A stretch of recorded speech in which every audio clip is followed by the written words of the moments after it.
네, 이어서 정치권 이슈 짚어보겠습니다. 국민의힘 최형두 의원, 민주당 전재수 의원 나오셨습니다. 어서 오십시오. 네, 안녕하십니까. 네.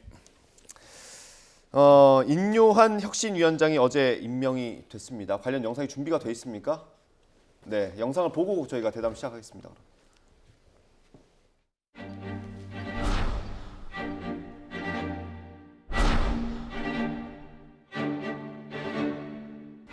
진심을 다해 최선의 노력을 기울였지만 강서구민들의 선택을 받지는 못했습니다. 그 결과를 존중하고 겸허하게 받아들여 성찰하면서 더욱 분골쇄신하겠습니다. 더욱 분골쇄신하겠습니다.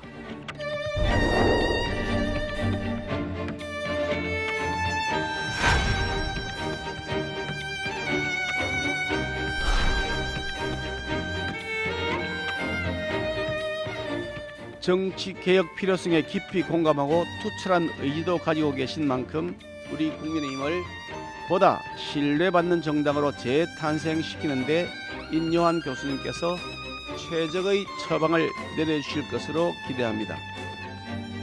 와이프하고 아이만 빼고 다 바꿔야 된다. 와이프하고 아이만 빼고 다 바꿔야 된다. 많이 바뀌어야 될 것 같아요. 무서울 정도로 권한을 많이 부여를 해주셨습니다. 이거 아주 거침없이.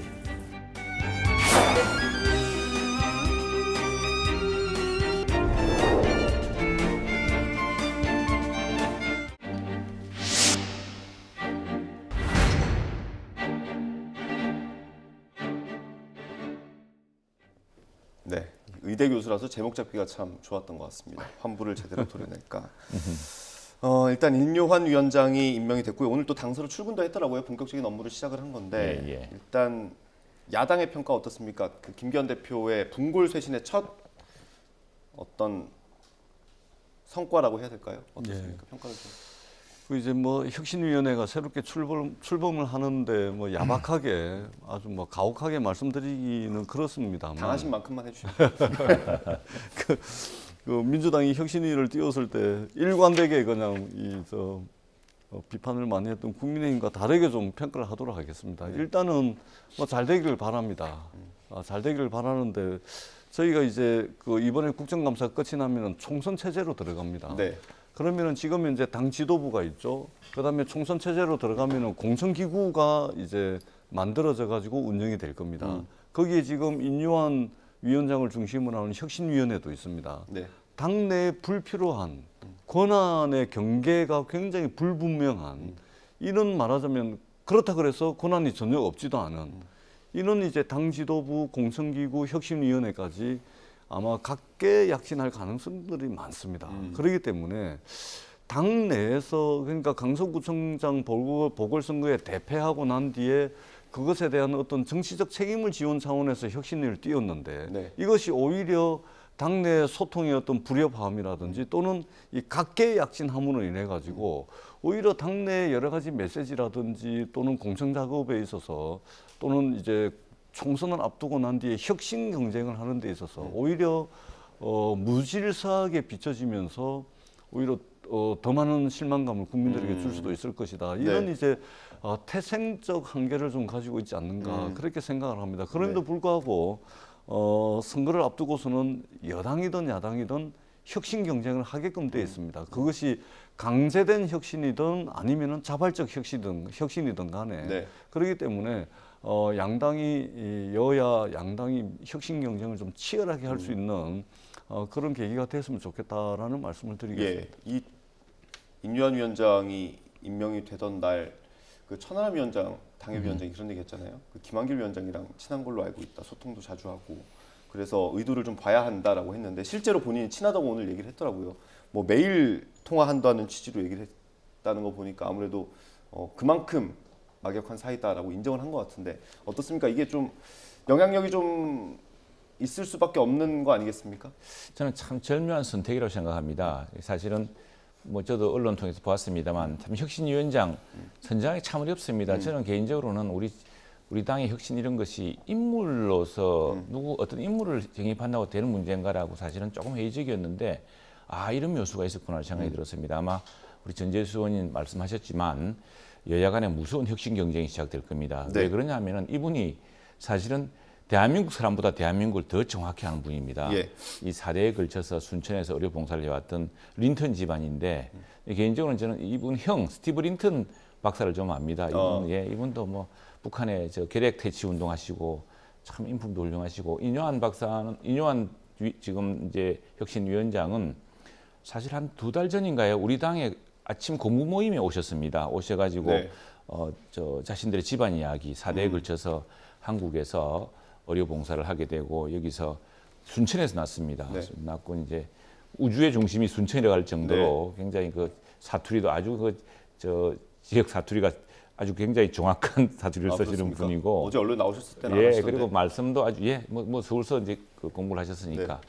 근데 굉장히 어쨌든 우리 대한민국이 모르는 그런 책들이 한때 히트시지 않았습니까? 대한민국 사람들이 모르는 대한민국이라고. 네. 우리나라가 굉장히 이루는 성취도 많고 한데 우리가 이상하게 대한민국에 대한 평가를 둘러싸고서 서로 심각하게 분열되어 있습니다. 네. 그리고 지나친 폄훼도 많고 또 북한 문제에 대해서도 이분은 북한을 많이 다녀가지고 북한도 정확히 알아요. 또 네.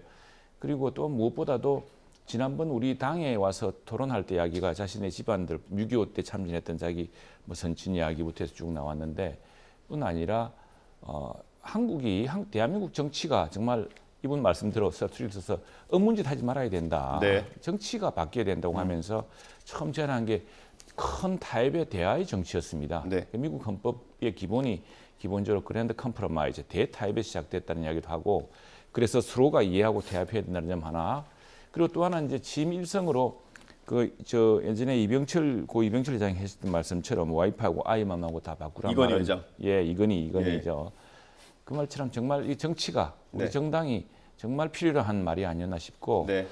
지금 언론과 국민의 기대도 크고 해서 이런 정말 인요한 혁신위원장이 정말 여야 간의 혁신 경쟁을 불러일으키고 우리 정치를 혁신시켜서 다시 한번 국민들에게 희망을 안겨줬으면 좋겠습니다. 네. 제가 아까 드렸던 질문은 네. 그 대통령이 최근에 김한길 위원장에 대한 신임을 좀 나타냈고요. 네. 그리고 김한길 위원장과 인요한 혁신위원장이 친분이 일단 두터운 걸로 확인되지 않았습니까?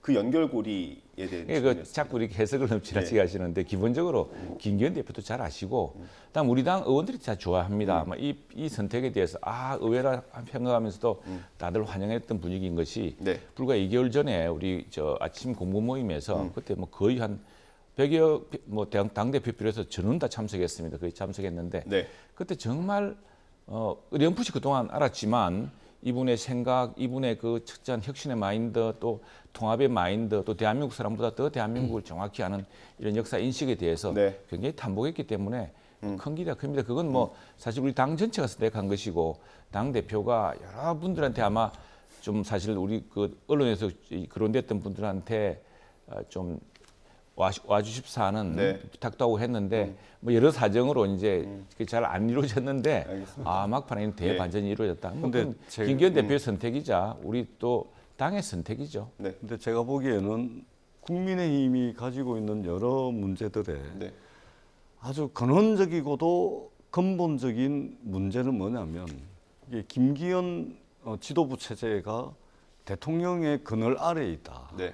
그늘 아래에 있는 거 아니겠습니까? 이것이 가장 근본적이고 근원적인 문제라고 저는 생각을 합니다. 일단은 김기현 대표 자체가 윤석열 대통령의 어떤 직간접적인 지원을 통해서 이게 장애물을 전부 다 치워나가고 치워주고 이러면서 이제 당대표가 됐기 때문에 그러한 대통령의 그늘 밑에 있는 김기현 지도부를 통해서 지도부에 의해서 임명장을 받은 인요한 혁신위원장 네. 당연히 대통령의 의중이 반영된 것이고 그렇게밖에 볼 수가 없겠죠. 저는 이제 그렇게 생각을 하고 있고 일부 기대도 하지만 그 기대만큼이나 이제 걱정하시는 분들도 많습니다. 저는 네. 예단하고 싶지는 않고요. 일주일이나 2주일 정도 혁신위원회 위원들을 어떤 사람으로 구성을 하는지 그리고 한 2주 정도 거기서 나오는 메시지를 보면 네. 이것이 성과를 낼 것인지 아니면 망할 것인지 이게 드러날 거라고 저는 생각을 합니다. 그 인사 얘기 사실 어제 많이 하긴 했는데 뭐 나오셨으니까 혹시 전화 받으셨습니까? 아닙니다. 제가 뭐 영남 출신이고 예, 인요한 혁신위원장이 잘할 거라고 믿습니다. 기본적으로 인요한 혁신위원장이 뭐 대통령 눈치 볼 것이 뭐 있겠습니까? 또 이분은 정말 대한민국 사람들이 대한민국을 잘 네. 모른다. 오랫동안 정말 이 전도사처럼 대한민국 사람들이 정말 이렇게 타고난 그리고 대한민국이 부여받은 그런 역할을 다 해달라. 네. 통합을 하고 또 혁신하고 해서 정말 큰 일을 이루어달라고 하는 것이고 이분이 그 말씀을 어느 질문에 하셨던데 국민의힘에서 네. 정말 전라도 대통령 만들고 싶다 할 만큼 아주 파격적인 발상을 하시는 분이기 때문에 네. 이분의 구상과 혁신의 아이디어가 여러 변의 변화를 가져올 거라 생각합니다. 그리고 또 하나 지금 이분 뭐 어디 눈치 볼 이유도 없는 분이고요. 뭐 네. 우리처럼 지금 공천을 앞두고 있는 분도 아니지 않습니까? 근데 예. 그 서대문 쪽에 원래 좀 도전을 하려고 했던 거 아닙니까? 그렇지 않고요. 이분이 뭐 그렇기에 그거 뭐 국회의원에서 이분이 뭐 하시겠습니까? 알겠습니다. 일단 그러면 임요한 위원장이 어제 김기현 대표를 만난 자리에서 무서울 정도로 권한을 많이 줬다라고 예, 했고요. 그 기자들과 만난 자리에서는 와이프 빼고 아이 빼고 다 바꿔야 된다라고 했고 많은 사람이 내려와야 된다라고 했습니다. 그러면 당장 이제 총선이 있으니까 어느 정도까지 권한을 행사할 수 있을 것이냐가 관심인데 어느 정도까지 할 수 있을지 또 어느 정도까지 해야 된다고 보시는지. 예, 무슨 개인적으로 무슨 이렇게 사람의 문제가 아니라 저는 정당의 시스템 문제, 정당과 다음에 공천의 시스템 문제, 그리고 국민들이 진정 바라는 사람이 어떤 사람인가에 관한 문제 이런 것들이라고 생각을 합니다. 그런 것들을 하나의 그 원칙 속에서 이루어낸다고 한다면은 사실 그걸 거부할 방법이 있겠습니까? 그러니까 공천에 대한 어느 그 원칙이나 방향성은 제시할 수 있다고 보세요? 그렇습니다. 네, 그건 뭐 그런 것도 다 제시하고 지금 국민들이 바라는 혁신이 뭐겠습니까? 혁신의 본질을 피할 수가 없겠죠. 그건 정당의 혁신이고 또 무엇보다 정치의 혁신이고 또 국회 혁신 아니겠습니까? 뭐 당대표 한 사람의 사법 리스크 때문에 국회가 지난 1년 반 동안 얼마나 심하게 끌려다녔습니까? 네. 예, 그런 것부터 그건 뭐 인요한 우리 혁신위원장이 하실 수 없는 일이지만 그러나 혁신의 경쟁을 통해서 저는 야당의 변화도 이끌어낼 수 있다고 생각을 합니다. 예, 뭐 이런 거 그 이제 공천과 관련된 얘기가 나오면 가장 기본적으로 할 수 있는 게 뭐 같은 지역구에 있는 사람 3선 이상 나오지 말라 뭐 그런 거 할 수 있잖아요. 근데 네. 당장 김기현 대표가 거기에 걸리는 거 아닙니까? 그러니까 저는 이제 그 국민의힘이든 민주당이든 간에 우리 민주당의 김은경 혁신위가 출범을 했을 때도 뭐 저는 마찬가지였는데 네. 이게 뭔가 정치적으로 무슨 책임을 져야 되거나 또는 무슨 뭐 선거를 대패하고 난 뒤에 책임을 져야 되거나 뭐 당의 위기가 왔을 때 책임을 져야 되거나 이럴 때마다 정치권이 여당 야당 할 거 없이 혁신위원회를 띄웠는데 네. 저는 이런 식의 대응 방식은 글쎄 이제는 좀 이게 국민들에게 그렇게 감동이나 감흥을 줄만하고 또는 이제 국민들께서 혁신위원회를 통해서 뭔가 저 당이 바뀌겠구나라는 이미 신뢰는 상당 부분 저는 상실했다고 봅니다. 비단 국민의힘뿐만 아니고 민주당도 마찬가지입니다. 네. 그래서 지난번에 민주당의 혁신위원회도 결국은 아무런 실적과 성과를 남기지 못하고 오히려 당에 부담만 주고 끝난 거 아니겠습니까? 네. 저는 이 국민의힘도 지금 마찬가지예요. 지금 강서구청장 보궐선거를 괜히 판을 키워가지고 누가 키운 것도 아닙니다. 네. 대통령과 집권 여당의 판을 키워가지고 대패를 하고 난 뒤에 책임을 져야 되니까 혁신위원회를 띄운 거죠. 그런데 이 혁신위원회 위원장을 맡은 인요한 위원장이 엄청나게 큰 권한을 받았다고 이야기를 하는데 네. 저는 이 혁신위원회가 갈등의 씨앗이 될 수 있다. 네. 왜 그러냐면 이 엄청나게 큰 권한을 받았다는 것은 불과 이제 총선을 5개월 조금 더 남겨놓은 상황에서 공천 룰이라든지 공천에 대한 기준이라든지 잣대 이런 걸 분명히 마련할 거란 말입니다. 네. 그러면은 12월 달에 공천기구를 출범을 안 시킬 수가 없습니다. 거기에 당 지도부까지 있습니다. 네. 그러니까 서로의 권한과 서로의 목소리를 놓고서 이게 갈등의 씨앗이 될 가능성이 굉장히 많다. 그래서 애초에 혁신위를 하지 말고 어차피 12월 국정감사 끝나면 총선 체제로 들어가기 때문에 혁신적인 공천위원회, 공천심사위원회를 띄우면 되는 거지. 이런 기구를 계속해서 당면한 위기를 극복하기 위해서 당면한 정치적 위기를 모면하기 위해서 이렇게 하다 보니까 네. 결국은 자칫 잘못하면 이게 갈등의 씨앗이 될 소지가 굉장히 많습니다. 네, 알겠습니다. 일단 임요한 위원장이 오늘 출근길에 목요일 정도까지만 좀 기다려달라 인선을 고민하고 있다라는 얘기를 했습니다. 어떤 인사들이 기용이 될지 지켜봐야겠습니다. 통합이라는 얘기를 해서 누가 선정이 될지 좀 관심이 많이 갑니다. 다음 얘기 좀 해보겠습니다. 김기현 대표가 이재명 대표에게 회동을 하자고 얘기를 했고 그걸 국회 당무에 복귀한 이재명 대표는 윤석열 대통령까지 3명이 같이 만나자라고 했습니다. 이게 가능성이 좀 있을까요? 어떻습니까? 참 민주당 원내대표가 지난번에 적절히 지적했듯이 사실 영수회담이라는 게 구시대적인 이야기입니다. 그런 게 불가능한 이야기고요. 그건 YSDJ 때 이제 가능하던 이야기인데 네. 지금 정당이 원내 중심으로 가고 있지 않습니까? 네. 그래서 사실은 원내 대표들끼리 또 당 대표들끼리 이야기해야 되는 문제고 굳이 또 여당의 대표가 만나자고 하는데 그걸 계속 뿌리치면서 또 엉뚱한 이야기하는 것도 마땅치 않고요. 근데 저는 뭐 지금 이게 어느 형식으로든 지금 성사가 될 겁니다. 왜냐하면은 10월 31일 날 지금 10월 말인가에 네. 국회에서 대통령 시정연설이 예정되어 있습니다. 예산안 설명하는 장면. 예, 이게 이제 사실은 대단한 일이죠. 대통령이 국회에 왜 내년 예산안을 이렇게 편성했는지, 그래서 예산안 편성에 대해서 국회의 동의를 구하고 국회 협력을 구하고 나라의 상황을 설명하는 굉장히 중요한 일입니다. 근데 이에 앞서서 대통령이 방문하면 원래 여야 지도부를 다 만나게 돼 있습니다. 네. 여기에 이제 오부 의장과 의원을 함께. 보는데 지난해도 사실은 저는 아쉬웠던 게 지난해도 그런 기회가 있었습니다. 네. 근데 그 지난해 이재명 대표와 민주당 지도부가 걷어차버렸죠. 보이콧을 했죠. 보이콧을 예, 했죠. 걷어찼다고만. 예. 그게 보이콧이죠. 네. 걷어찬 것보다 더 심한 행위죠. 네, 네. 아쉬웠습니다. 왜냐하면은 그 자리에서 이야기를 할 수 있고 네. 그 자리에 정의당은 참여했습니다. 네. 그래서 정의당은 정의당 하는 뭐 따가운 비판을 제기를 했습니다. 네.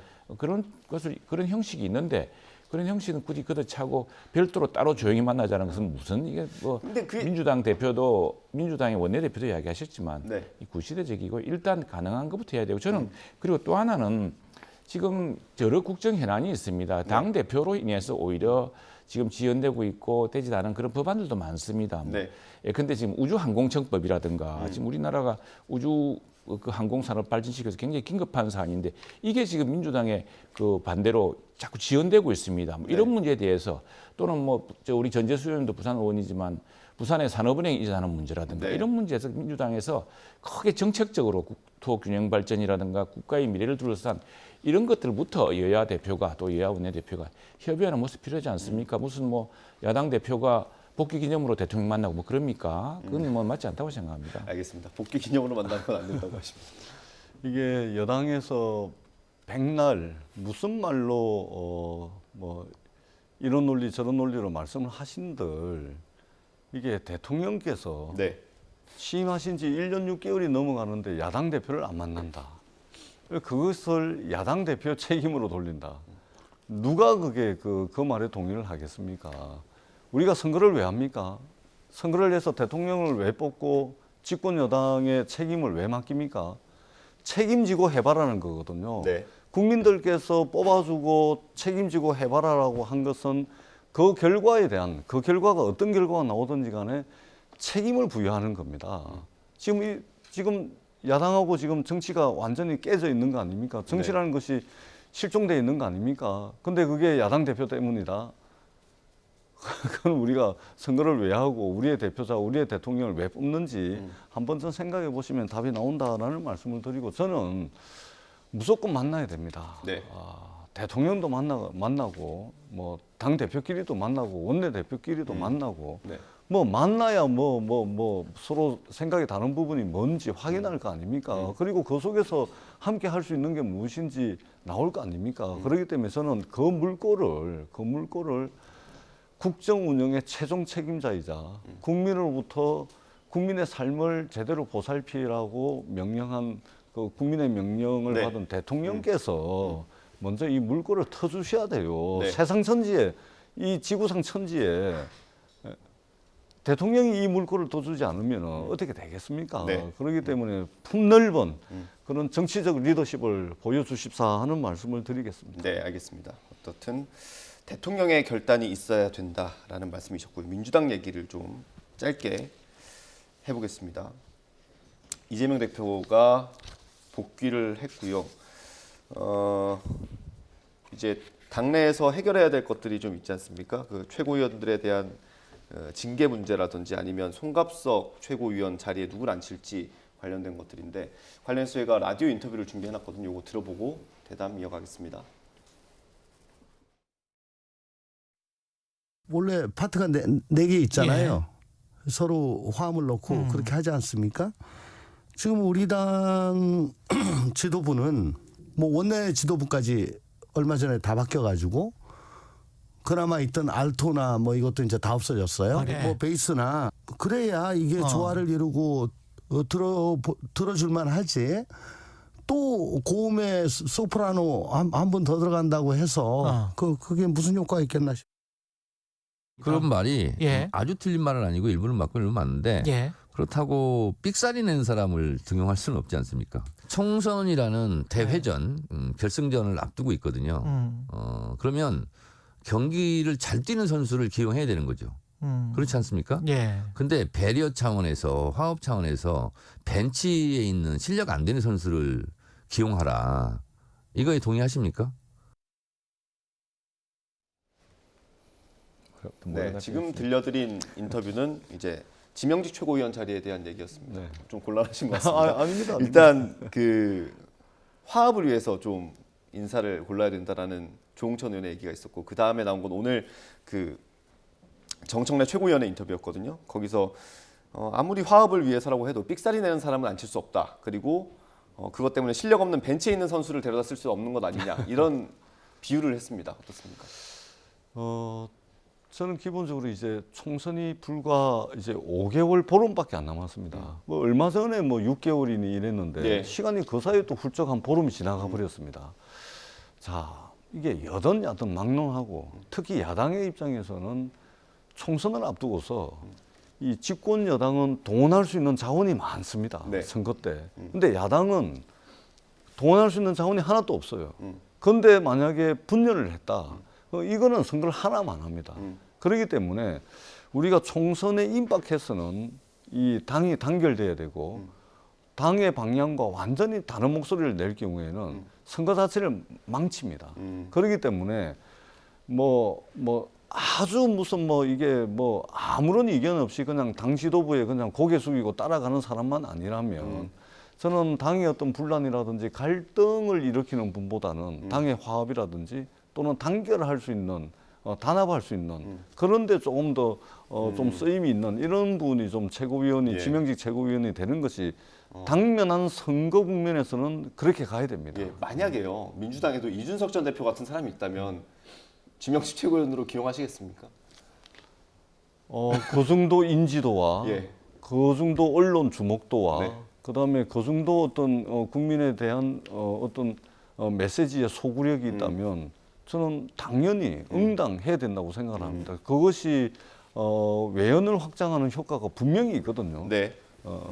저는 해야 된다고 예, 생각합니다. 살짝 고민하시는 것 같았는데 일단 해야 된다고 합니다. 어떻습니까? 민주당에서 이런 목소리 나오고 있습니다. 그 아까 진재수님 말씀하신 그 민주당 저 최고위원회 더 이상 해체해야 됩니다. 해체해야 되고 정말 선거 체제로 먼저 가셔서 하고 아니면은 우리 당의 혁신위의 그 혁신 능력 때문에 상당히 밀릴 겁니다. 매일 저럴 거예요. 매일 저기 티격태격 싸울 테고 대표는 재판에 열중하는 것도 방법이고요. 그리고 당 대표 이제 물러나셔도 됩니다. 이제 그만큼 했으면은 재판 잘하셔서 법정 구속 면하도록 집중하셔야 될 테고. 예.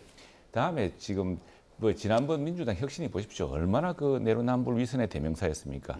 윤석열 치하에서 뭘 수치스러웠다 그런 사람이 그 윤석열 대통령 밑에서도 금감위 부원장을 2년인가 다 임기다 채우고 돈 다 받지 않았습니까? 그런 네. 위선적인 행태 때문에 국민들에게 실망시켜줬는데 그걸 만든 사람도 이재명 대표 아닙니까? 네. 그렇다면은 지금 진짜 선거를 위해서 혁신 경쟁을 위해서 민주당이 정말 선거 체제로 정말 민생이 뭔지 좀 살펴줬으면 좋겠습니다. 네, 알겠습니다. 그런데 뭐 내각 총세태라고 이렇게 정치 공세만 하니 여당으로서 참 안타깝습니다. 그리고 여당이 사실 쓸 수단이 없어요. 왜냐하면 지난 정부가 돈 다 써버려가지고 청민 콩가시 우리 꽃간 채우려고 죽을 지경입니다. 제가 한 말씀 드리자면 올해 윤석열 대통령의 해외 순방 비용이 240억 대입니다. 올해. 그런데 그거 전부 다 써버리고 추가 예비비까지 이게 국가재정법상 예비비를 사용하는 것은 굉장히 엄격한 조건이 있는데 어떻게 했는지 모르겠습니다. 240억, 250억 올해 예산 전부 다 써버리고 추가 예비비를 300 몇십억을 들여가지고 올해 순방 예산만 530억 가까이 됩니다. 네. 그 돈은 어디서 난 겁니까?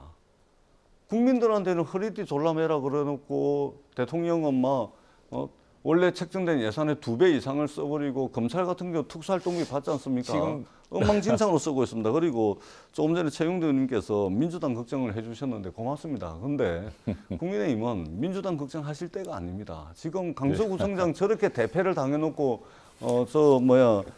그렇게 말씀을 하시면 안 되고 지금 버스비, 택시비, 지하철비 돌았으면 대출이자 금방금방 돌아오고 있습니다. 돌아오면은 지금 겨울에 난방 예산이 또 폭탄이 떨어질 겁니다. 제발 집권 여당이 집권 여당다운 일을 하시라. 그런 알겠습니다. 자세와 태도를 보여주십시오는 말씀을 그게 왜 드리는데 그러냐? 그게 왜 그러냐? 지난 잠시만요. 정부가 저희가- 물려놓은 엄청난 적자 때문에 잠시만요. 그렇습니다. 죄송합니다. 네. 죄송합니다. 그 저희가 다음에 다룰 주제도 이재명 대표 얘기라서요. 저희가 준비한 녹취가 하나 있어서 이거 듣고 마지막으로 좀 발언 들어보면 좋겠습니다. 어제 대검찰청 국정감사가 있었는데 여기서도 아마 이재명 대표 얘기가 많이 나왔던 모양입니다. 준비한 내용 보고 들어오겠습니다. 6차례나 소환 조사하고 376차례 압수수색 했는데 이게 이제 검찰이 아니고 이게 이재명 특검팀이냐 이런 이제 비판도 막 나오고 그럴 정도거든요. 그 장소별로 했다라고 말씀하시는 거지 네, 않습니까? 네.